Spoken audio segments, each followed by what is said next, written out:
Hello viewers, നമുക്ക് മത്തങ്ങയും പയറും കൂടി ഉള്ള നല്ല സിമ്പിളായിട്ടുള്ള ഒരു കറി എങ്ങനെയാണ് ഉണ്ടാക്കുന്നത് നോക്കാം. അത് ചോറിൻ്റെ കൂടെ കഴിക്കാൻ നല്ല ടേസ്റ്റാണ് കേട്ടോ. ഇതിൽ നമുക്ക് അരയ്ക്കാനൊന്നുമില്ല. അപ്പം അതിന് വേണ്ട സാധനങ്ങൾ എന്തെല്ലാം വാങ്ങിച്ചാൽ, ഒരു വൻപയർ ഞാനൊരു 2 മണിക്കൂർ വെള്ളത്തിലിട്ട് കുതിർത്തെടുത്താണിത്. വെള്ളത്തിലിട്ട് കുതിർത്തെടുത്തിട്ടില്ലെങ്കിൽ അത് ഒരു 3-4 വിസിൽ വന്നാൽ മതി. ഇതിപ്പോൾ കുതിർത്താണെങ്കിൽ ഒരു വിസിൽ വന്നാൽ മതി. അപ്പം അത് ഒരു കപ്പ് വൻപയർ എടുത്തിട്ടുണ്ട്. പിന്നെ മത്തങ്ങ, ചെറിയൊരു കഷ്ണം മത്തങ്ങ അതേമാതിരി നുറുക്കി എടുത്തിട്ടുണ്ട്. ഇതിപ്പോൾ നല്ല പഴുത്ത മത്തങ്ങയാണെങ്കിൽ ഒന്നും കൂടി നല്ലതാണ് കേട്ടോ. പിന്നെ അതിലേക്ക് വേണ്ടത് മുളക് പൊടി നമ്മുടെ എരിവിനനുസരിച്ച് എടുക്കാം. ഞാനൊരു 2 ടേബിൾ സ്പൂൺ എടുത്തിട്ടുണ്ട്. പിന്നെ ഉപ്പ് ആവശ്യത്തിന്, മഞ്ഞൾപ്പൊടി ഒരു 1/4 സ്പൂൺ എടുത്തിട്ടുണ്ട്. പിന്നെ അതിലേക്ക് വറുത്തിടാനായിട്ട് നാളികേരം ഒരു 3-4 ടീസ്പൂൺ എടുത്തിട്ടുണ്ട്. പിന്നെ വറ്റൽമുളക് എടുത്തിട്ടുണ്ട്. കടുക് ഒരു 1/2 സ്പൂൺ എടുത്തിട്ടുണ്ട്. പിന്നെ കരിവേപ്പിൻ്റെ ഇല എടുത്തിട്ടുണ്ട്. ഇത്ര സാധനം ഇതിലേക്ക് വേണ്ടുള്ളൂ. ഇത് സിമ്പിളായിട്ടുള്ള ഒരു കറിയാണ് കേട്ടോ.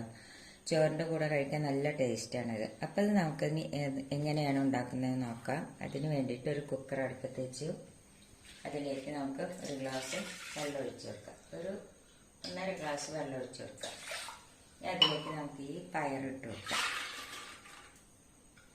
ഈ പയറൊന്ന് വേവട്ടെ.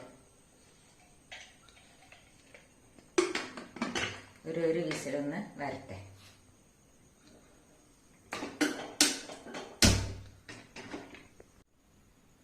ഇപ്പൊ 2 വിസിൽ വന്നു കേട്ടോ. ഇനി നമുക്ക് വെന്തോന്നൊന്ന് തുറന്നു നോക്കാം.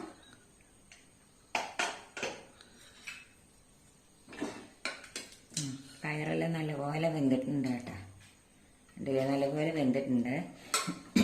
ഇനി എന്താ നമ്മൾ ചെയ്യേണ്ടതെങ്കിൽ ഗ്യാസ് കത്തിക്കട്ടെ. ഗ്യാസ് കത്തിച്ചു. അതിലേക്ക് നമുക്ക് ഈ മത്തങ്ങ നുറുക്കി വെച്ചിട്ടില്ലേ, ഇതേമാതിരി ചെറുതാക്കി നുറുക്കി വെച്ചിട്ടില്ലേ, അത് നമുക്ക് ഇതിലേക്ക് ഇട്ട് കൊടുക്കാം.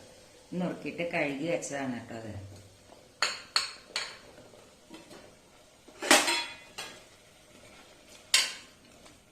ഇതിലേക്ക് നമുക്ക് ഈ മുളക് പൊടി, മഞ്ഞൾപ്പൊടി, ഉപ്പ് ഇട്ട് കൊടുക്കാം.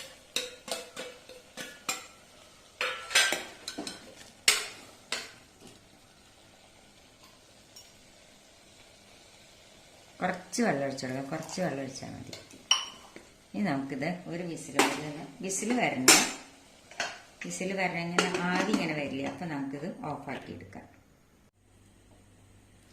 നമുക്കിനി ഇതൊന്ന് തുറന്നു നോക്കാം. ഇത് കുക്കറിന്റെ വിസിലൊന്നും വരണ്ട കേട്ടോ. അതിൻ്റെ മുമ്പേ നമ്മളിത് പിന്നെ ഗ്യാസ് ഓഫ് ആക്കണം. ഇല്ലെങ്കിൽ പിന്നെ നമ്മൾ വെറുതെ വേവിച്ചെടുത്താലും മതി. അപ്പം ഇനി നമുക്കിത് വെന്തോന്ന് തുറന്നു നോക്കാം.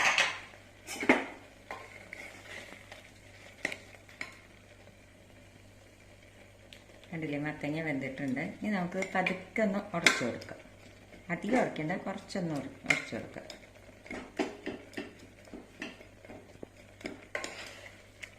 ഇതിൽ വെള്ളം പാടില്ല കേട്ടോ അധികം. അപ്പോൾ അത് ഉടച്ചു കൊടുത്ത്, ഇത് ഇത്രയ്ക്ക് ഉടച്ചു കൊടുത്താൽ മതി. ഇനി നമുക്കിതിലേക്ക് എന്താ ചെയ്യുന്നതെന്ന് വെച്ചാൽ 2 കരിവേപ്പിൻ്റെ ഇല ഇട്ട് കൊടുക്കാം. ഇത്ര വെള്ളേ പാടുള്ളതിൽ. ഇനി നമുക്കിത് വാങ്ങി വയ്ക്കാം. ഇനി നമുക്കിതിലേക്ക് കടുക് വറുത്തിടാം. നമുക്ക് ചീഞ്ചട്ടി എടുപ്പത്ത് വെച്ചു. അതിലേക്ക് ഒരു 2 സ്പൂണ് വെളിച്ചെണ്ണ ഒഴിച്ചു കൊടുക്കാം. ഇനി അതിലേക്ക് നമുക്ക് കടുക് ഇട്ട് കൊടുക്കാം. ഇതിലേക്ക് നമുക്ക് വറ്റൽമുളക് ഇട്ട് കൊടുക്കാം.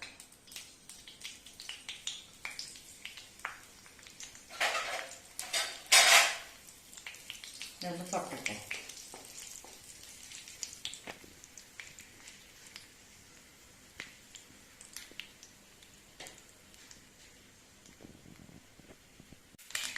കടുക് പൊട്ടി ഇതിലേക്ക് നമുക്ക് കരിവേപ്പിൻ്റെ ഇല ഇട്ട് കൊടുക്കാം.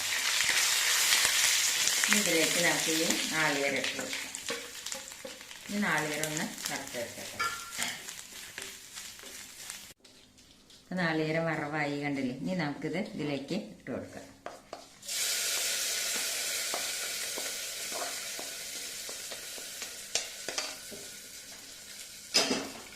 ഇത് നമുക്കിതൊന്ന് ഇളക്കി കൊടുക്കാം.